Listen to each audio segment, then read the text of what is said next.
Good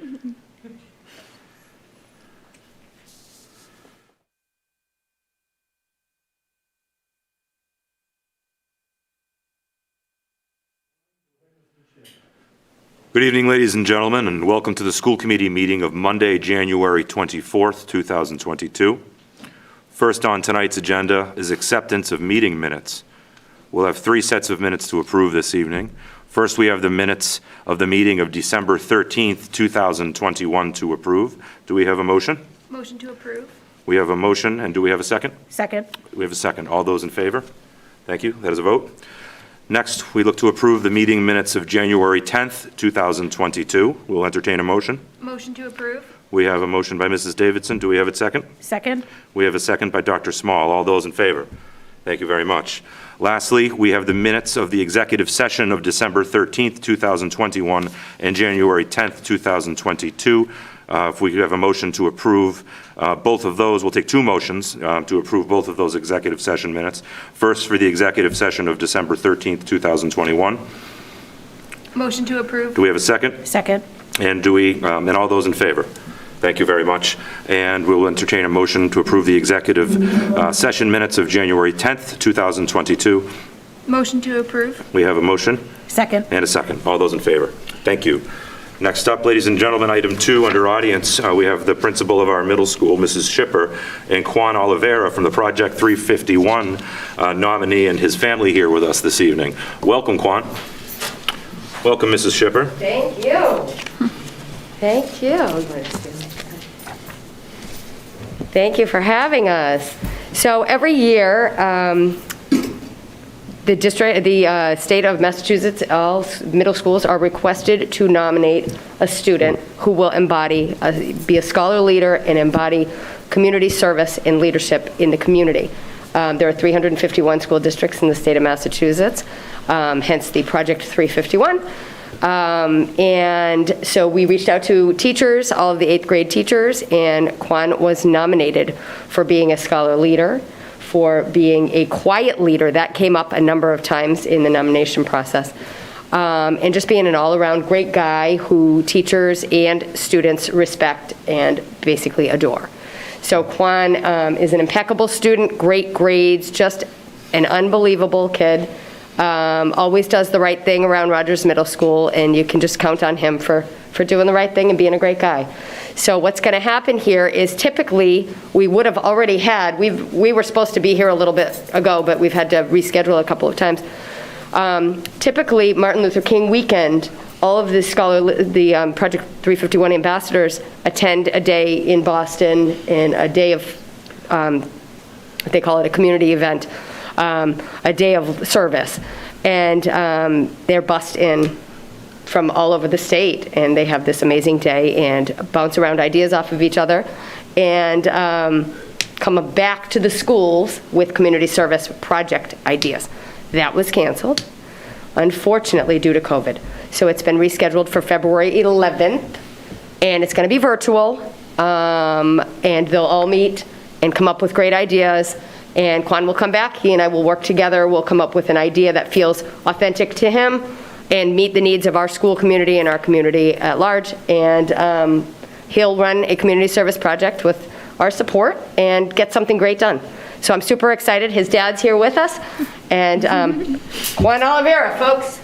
Welcome, Juan. Very proud. Juan. Congratulations. I just want to say that I'm very honored to have been chosen, and just thanks to all my teachers and for the experiences that I've had in the school system. That's awesome, Juan. Congratulations, first of all. And your dad's, I can see your dad's here with you tonight. Congratulations to you, too. I know it's a great honor as a family to have your kid be up here at the school committee meeting going to Project 351. In the past, I know when we've had some students here in previous years, this has really been a great experience for them. I know Mrs. Shipper mentioned that you'd be coming back, and then previous students have come back in years, came back and reported that they had just a really positive, wonderful, great experience. And thank you for being the great kid that you are. Mrs. Shipper clearly speaks very highly of you. And thank you for representing your peers and Rockland schools. I know you'll do great when you go there coming up in February. Any questions or comments from my colleagues on the committee? I know you're going to make us proud, and we look forward to seeing how we can help support you in your project. Thank you. Have you had any initial thoughts about it as of yet, of what you're thinking, what you might be interested in? Something to just help overall the community. We've had a couple of meetings, and it seems very exciting to be able to do something to help. And once I come back, I look forward to making my own community service project. Good for you. Giving back is really an important thing, and it's really great to see someone your age seeing that that's important and making that a priority. So really looking forward to seeing the work that you do and having you come back to tell us all about your experience with Project 351. But in the meantime, congratulations, and I really hope you enjoy yourself. Okay. Thank Anybody you very else? much. Just congratulations to you and your family, and please let us know if there's anything we can do to support the project that you choose. Okay, thank you. I appreciate it a lot. Great job, Quan. Thanks so much. Thank you. Thank you. Thank you, Mrs. Shipper.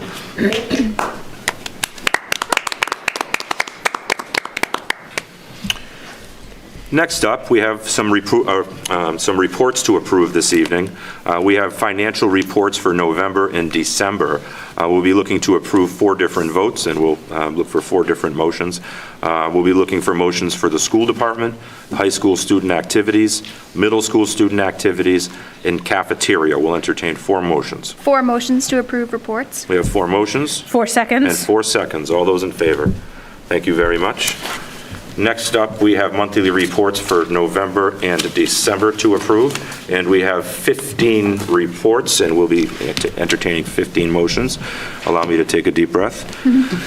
We'll be looking to approve reports for art department, athletic, computer technology, daycare, dean, English 9 to 12, health, physical education, math 9 to 12, music, radio, TV station, science, social studies, special education, foreign language, and library. We will entertain 15 motions.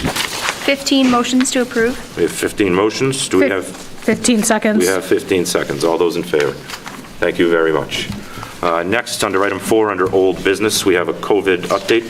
Dr. Cron, Mrs. Hackett? Thank you. Good evening.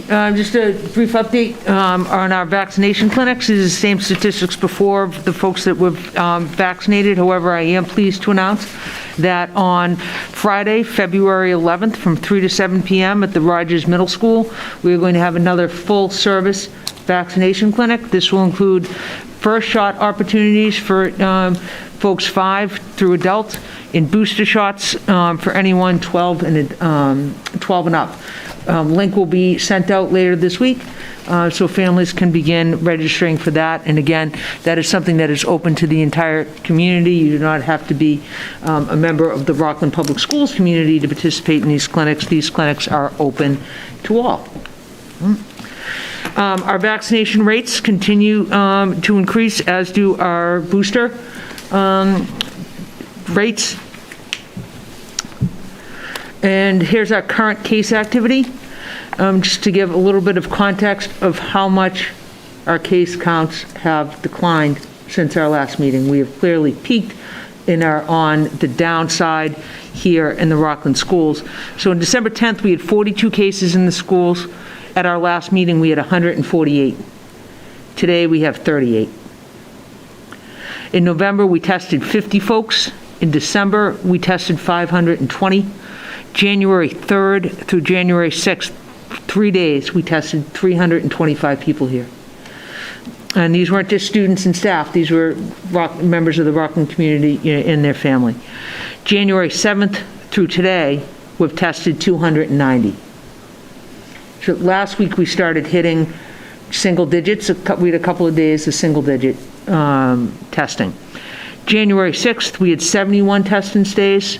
Today, we have 23.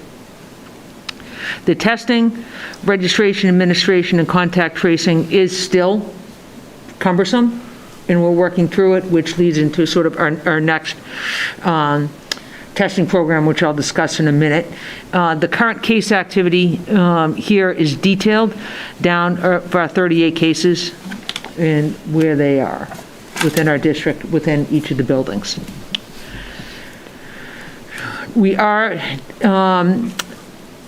We are opting into the at-home testing program that's received a great deal of publicity over the course of the last week from the governor, the commissioner of both the Department of Elementary and Secondary Education and the Department of Public Health. Based on the decline in case activity, not just here in Rockland, but statewide, and the very low positivity rate in the test and stay program, they're switching to a surveillance testing program. We in Rockland experienced exactly what the state experienced, which was only a 1% positivity rate in our entire test and stay program, which meant the close contacts who were established in our school settings, 99% of the time tested negative for COVID. They did not contract COVID. So rather than using the resources to do that level of activity, we're shifting our resources to provide at-home testing capacity to families on a weekly basis. Everyone will get everyone who opts into the program will get a kit that has 2 tests in it, and we ask them to use those test kits on Sunday nights prior to school, and when you're out, you get another test kit. And you only have to report the positive cases to the school. The registration has gone out today to staff and the families. We do want to reassure everyone that we're also continuing our PCR program, where we can get free 24-hour turnaround time on PCR. So although we're also opting into the symptomatic state testing program, which basically will give us a larger supply of rapid tests, we will be able to test in the nurse's office anyone who comes in who is symptomatic during the day. We can give them a rapid test. And if that rapid test is negative, if they'd like, we'll give them a PCR as well. So we're actually doubling our arsenal of symptomatic testing as a backstop to this. So I think it's a major move forward as cases continue to decline, and the in-school safety has been reinforced by the low positivity rate in the test and stay program. So any questions on that? I know it's sort of a little bit of a lot. Yeah. So the test and stay was if you were exposed to stay in school. Do you need to participate in the surveillance program? Okay, and if you're exposed in school, and you're asymptomatic, you can attend. Correct. You will not be, Okay. if you were exposed in school, you are no longer going to be notified. Okay, This discontinues contact tracing in schools, Okay. and it discontinues the test and stay program in order to stay in school. okay, If you're exposed outside of school, that's different. that's a different ball of wax, and that depends on whether you're vaccinated or not, Right. whether or not you have to quarantine. Okay.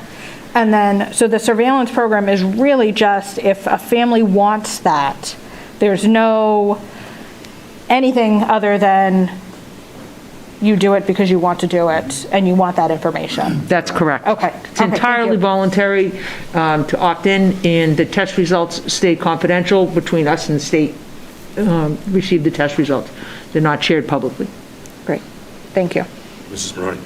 Emily had her hand up. Oh, Mrs. Daly. Sorry. Just a quick question. How are you receiving the test? I know last time you had to drive and pick them up. Are they being We shipped? have a webinar or- on that tomorrow. Okay. And then each principal is going to come up with its own distribution plan for both staff and for students. The news is saying that the program's being implemented this week. However, we don't have any tests yet. We haven't ordered. So it won't be up and running for staff until we receive tests, obviously, and then it won't be up and running for students until we have the tests. So right now, the best thing everyone can do, if they could please opt in if they're interested, and then we can order the tests and get the program going. So based off your opt-in numbers, that will reflect how many tests you receive, I'm Yes. assuming? Okay. Mrs. Maroney? So essentially, you're not going to know if you got exposed in school. So everyone is going to be considered exposed not in school, correct? Because you're not doing close contact. We will be discontinuing identifying close contacts with the implementation of this program. So the only way for us at home to, unless you don't so if you don't opt in, and now your kid's at home with symptoms, you still want them to then what? Call you? Call their head Anyone who is nurse? ill and experiencing any sort of symptoms should stay home, Okay, okay, and contact their nurse. All right, and we will test them. okay, They can sign up at that moment to give consent for testing. okay. That's what I wanted to be clear. We are- What- absolutely. It's going to happen. Some mom or dad, 7 a.m. is going to go, well, now what do I do? They call their building nurse, and we will arrange testing for them. We're Okay. not giving up our broad PCR testing program through South Shore Health. Okay, so We are stay keeping home that. and call. Okay. Yes. Thank you.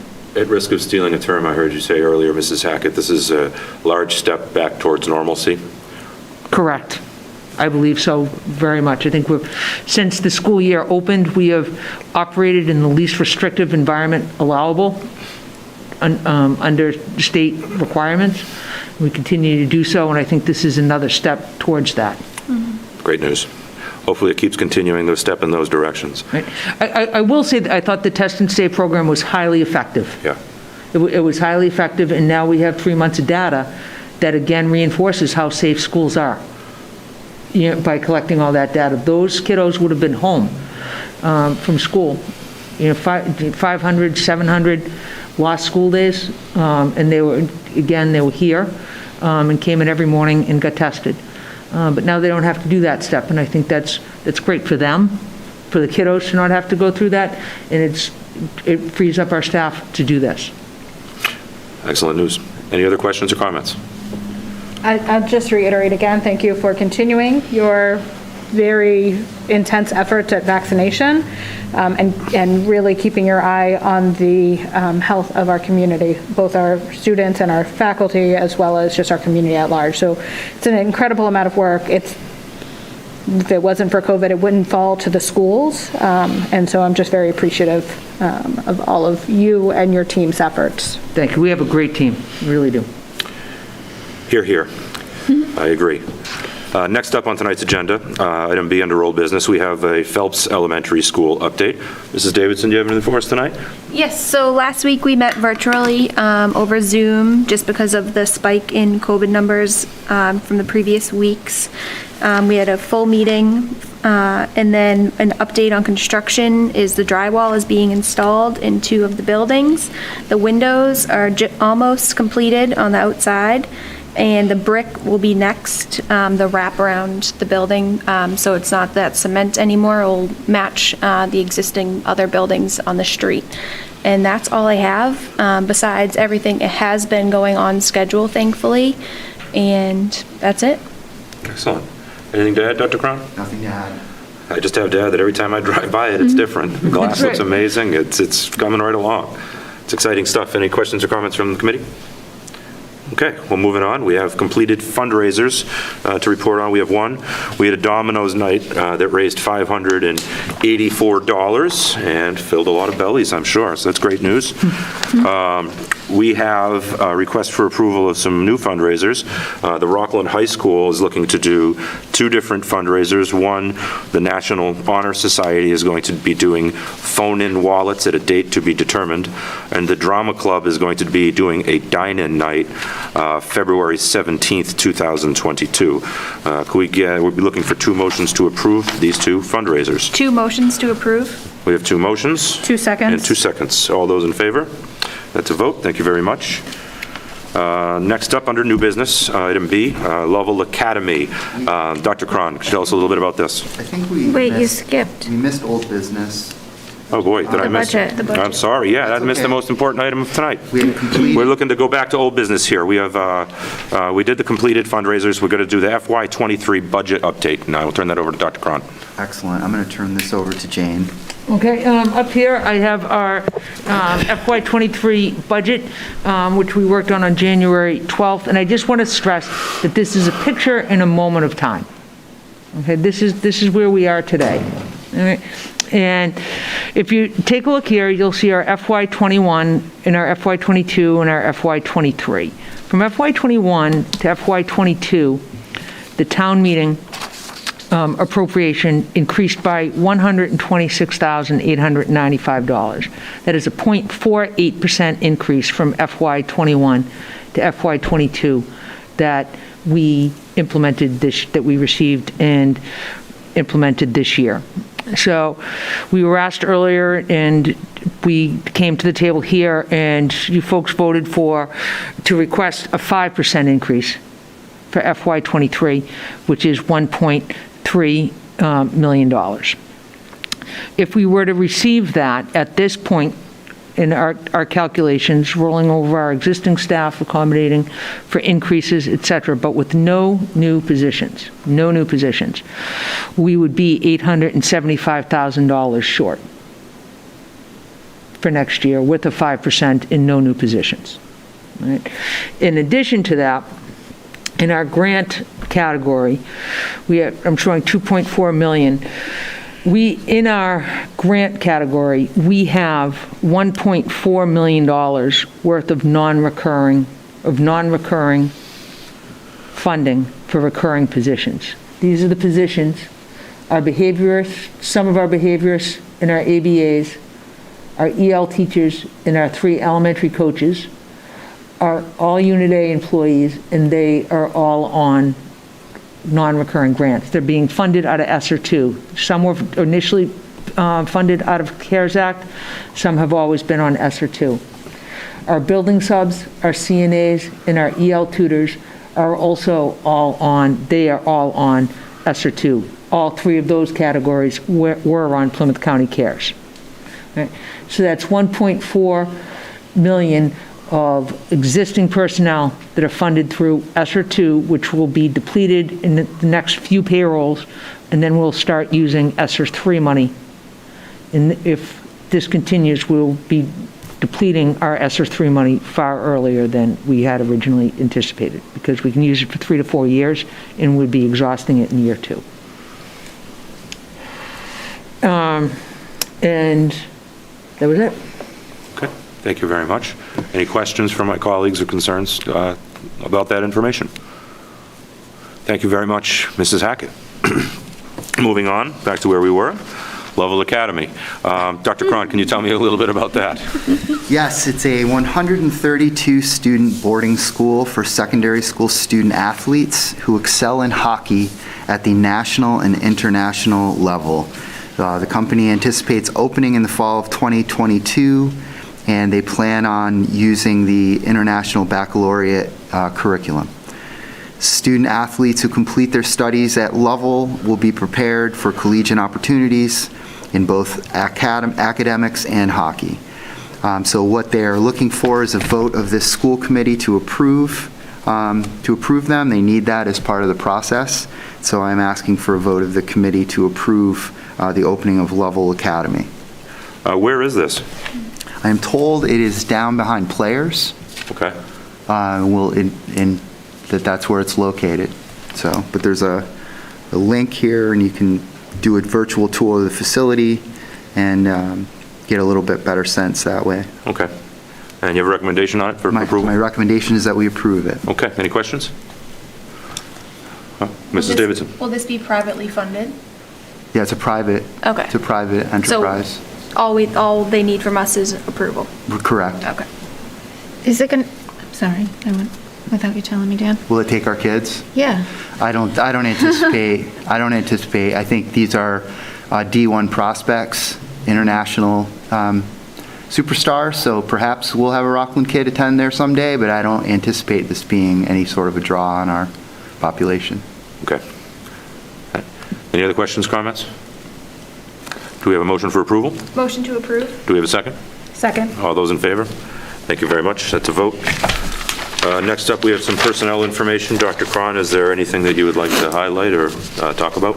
Yeah, I'd just like to scan down to the bottom and just say a few words about a couple people who are listed here. Kathy Hoffman is perhaps the finest math teacher I've ever known, and so I wish her well in her retirement, but we will miss her tremendously. She is a phenomenal educator. Gary Graziano is also listed here and retiring. I consider Gary just a really important part of the Rockland Public Schools, the athletic program, and the entire community. So his retirement is very challenging for the district to absorb. But we wish him, incredible health and joy in his retirement with his lovely bride. And so I don't know how we'll get on without Mr. Graziano running around the football field, but we will do our best. I'd also like to highlight the retirement of Ed Laughlin, our head custodian at Rockland High School. When I was there as principal, he was just an incredible asset to me, and I texted him at 5:30 in the morning more than once, and he always responded, so I will miss him and wish him luck, he and his wife, in their retirement. And that's all I have on personnel. Excellent. Thank you. Last on this evening's agenda is the superintendent's report. Dr. Cron. Very briefly, I just want to wish continued good luck to the high school students who are taking midterm exams. I think it's interesting to remember that last year at this time, students did not have the experience of taking midterms, and we've had actually some feedback from current college students that, the college environment for them was a little shocking, perhaps, maybe because they didn't have some of the rigors that we experience normally, like midterm exams, final exams, things like that. So I'm very glad to see, I'm sure the kids are not super psyched to be taking midterms, but I am glad to see them taking place again. And I'd also like to give a shout out to the Rockland Middle School, the Rogers Middle School Book Club.